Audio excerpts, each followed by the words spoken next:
Hello everybody and welcome back to the channel. Today we are talking about some stuff that Wargaming announced on their website and on their Facebook and in email, so most of you have probably already seen it. The game in the background, we will go back to that soon. It's me in the Wooster, of course. In patch 084 they will actually try to implement some changes to the CV. They can't promise that it will happen, but this is what they are hoping to do at least. They will add a delay for the CVs at the very start of every game, so that the CV can't just went in speed boost and insta spot the DDs or the cruisers or anything like that. So it's both good and bad, because when I play like the Musashi or some other powerful battleship with decent range, I just love to get those early citadels on cruisers. And when I'm playing a cruiser, I don't really like it. I like when the DD is spot, of course. But I believe that's a healthy change to the gameplay. Perfect. They will do some changes to the engine cooling as well. It will be 35 knots to all planes, all tiers, except the Japanese, who will get 40 knots. So you will always know what to expect when you're using the engine cooling. They will change some stuff for the engine, for the dive bombers, or especially the HE bombers. I'm not actually sure if they mean all, if they are going to change the armor piercing dive bombers as well. I'm not sure, but still, they will add a higher drop altitude. That of course makes it harder to hit fast-moving ships such as DDs.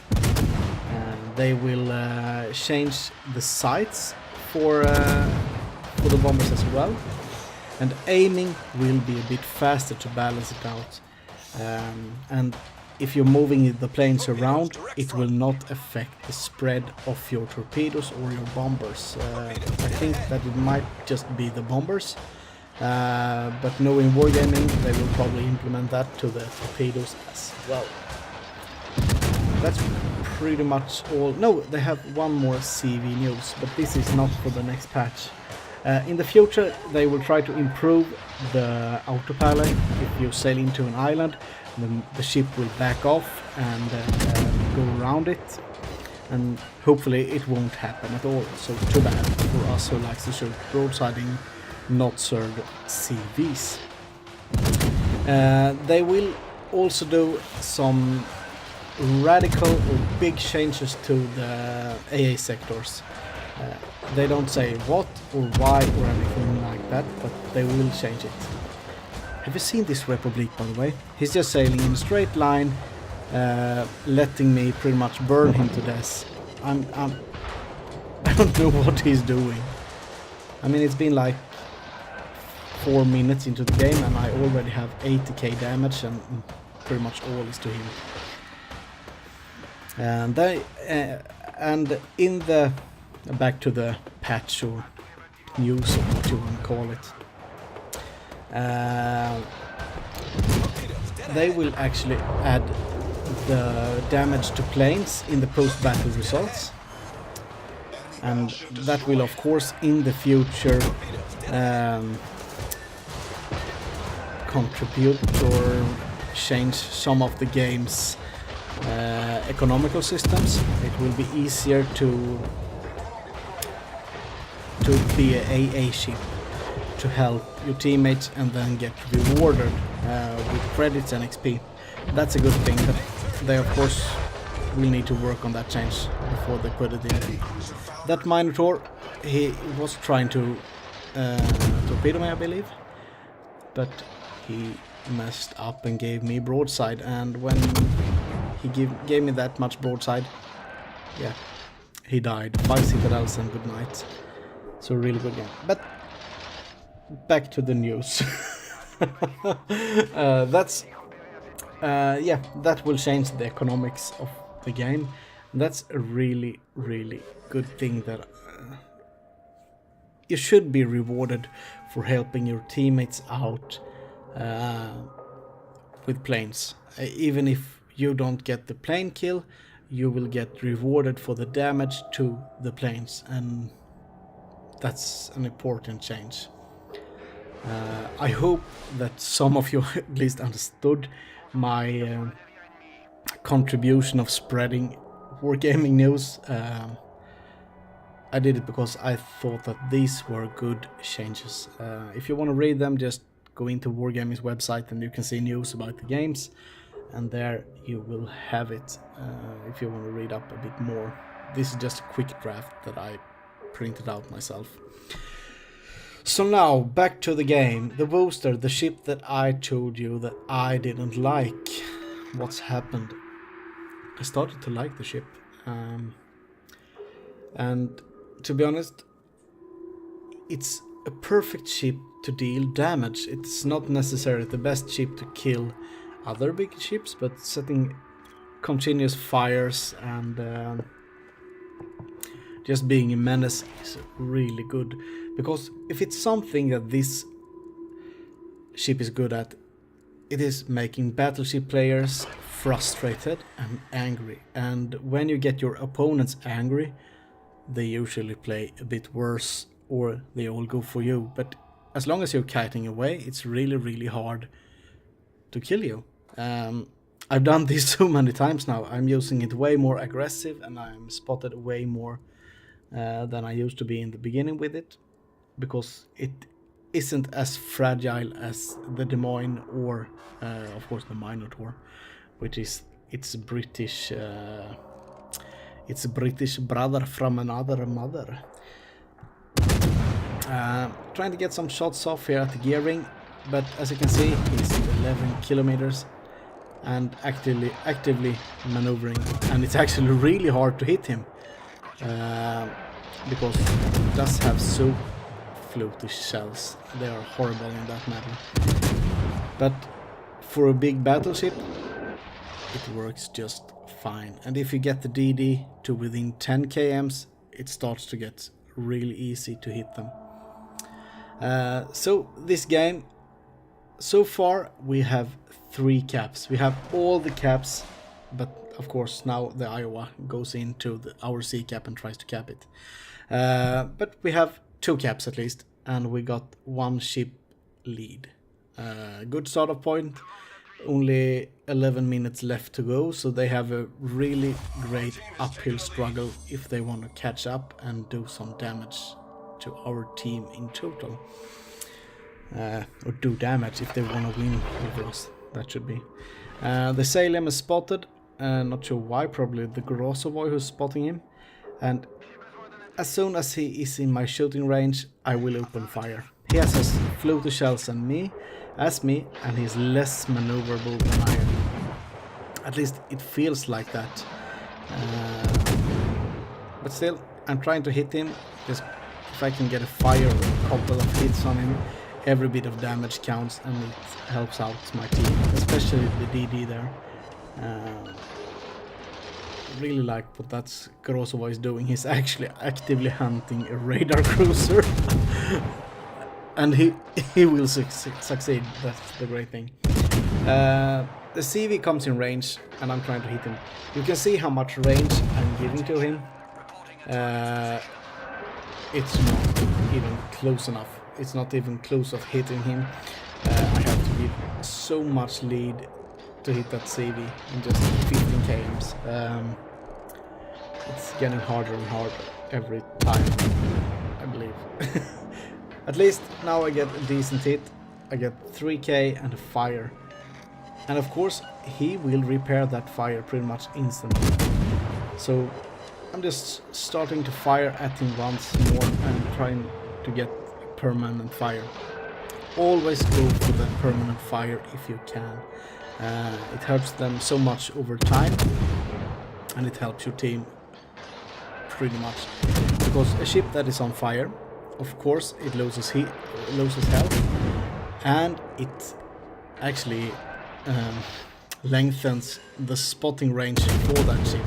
So if you have like this ship, 8k I believe, I'm pretty sure it goes up to something like 11 km when you are on fire. So a fire is good not just because it's dealing damage. Right now I'm going for the Iowa. It's the low health target, and if you can silence him and make his guns stop shooting at your teammates, that's the best thing you can do if you got some good shots at him. So I'm trying to hit him. Right now he's accelerating, and this is at range, as I just told you. So that's my thing. And at range, this gets harder and harder to land shells. Hopefully we can get another fire, and if we get a fire, that will be a permanent fire, and that means that he is pretty much dead. The DD there at 14 kms. If I didn't have anything else to shoot at, I would shoot the DD. But the Iowa is much easier to hit. And I believe that our Minotaur will kill the Iowa. Or who will do it? Is he on fire? Yeah, the Sao had him on fire. Of course, Sao, the great Japanese fire starter. As you can see, the Grozova is getting perma-spotted by the enemy planes. And this is actually something I just noticed the other way. If you look at the map, you can see where the Grozova is at B. You see that, it just went away. That red like circle, that's where, that's the patrolling area for the enemy fighters. I'm trying to help the Iowa with my AA, and the Wooster has really good AA, to be honest. This ship isn't purposely built as an AA ship, but it's good at it. So of course I have some AA stuff into the captain. Okay, the Wooster land one hit on me pretty much, and he gets an insta fire. That just sucks. I'm not gonna repair it just in case he keeps spamming me. I want to shoot back at him, and I do want to get those torpedo planes because the CV is going really hard for our Iowa. And I think that he landed some torpedoes there, at least one. Yeah. Too bad, but hopefully he can be alive for some more time. That Minotaur is going up against the Wooster. I get a fire on him, he repairs it, but then the Wooster gets him. I believe that our Minotaur did what their Minotaur did, trying to torpedo and give him broadside. That's never a good way of doing anything in a Minotaur. Not at that range against the Wooster, who can shoot so fast. Right now I'm just trying to defend our Iowa, and soon I will potato badly. I will potato so bad it's not even funny. If I was a bit more noticeable, yeah, you could see, but I was detected long before that. I'm still shooting HE, and here the CV is dropping me the first time, and I am of course dodging it. I have Hydro on, and I know where the torps are. But right now I should have used my defensive AA. If I would do that, I would probably be alive, and those planes would be dead. But you can see I'm too focused on the planes. The DD, of course, he torpedoed. Why didn't I think of that? He did what I would have done. So perfect cross drop with the CV, and I'm fucking dead. Really nothing that I could do about it there. Not when I was so focused on the planes. So if I were a bit smarter, I would probably have lived and lived to kill the DD, or at least to get him away from the Lion. But still, I did 166k damage. I did kill 2 ships. I took a cap all by myself. 12 planes, nothing special, but still a good game. So I'm pretty sure that I did do good when it comes to XP, and it feels like I contributed to my team. But right now, as you can see, we have a 500 points lead. We have the same amount of ships. We have 2 caps. They only have 1. It will be hard for the enemy team to win. There comes the Wooster. The question now is, will he potato? Will the lion know that he's there? I'm not sure. I recorded this game a couple of days ago, and it's been a couple of games between as well, so I can't really remember. I wanted to make this as authentic as I can. Here we have the Grozowai. He's find the Yugumo, the one who killed me. So hopefully he can revenge my sorry ass for dying. And as we can see, the Wooster is in trouble as well with the lion. He's only at 1k HP left. And I believe one more salvo and he's dead. Yeah, perfect. I love you, Grozowai. And there we have 1000 points. So we won this game. It was a really fun game, at least in the start and in the ending. But I really liked it. 400,000. Yeah, we are top of the board. And the Grozowai did really good as well. But look at their CV. Top of his line. Really good played. That Republic, really bad. Sorry, but he did potato. Pretty good game. I'm satisfied as it is. Thank you so much for watching, guys. If you like this video, consider pressing that thumbs up, and if you haven't already, just hit that subscribe button. Bye bye.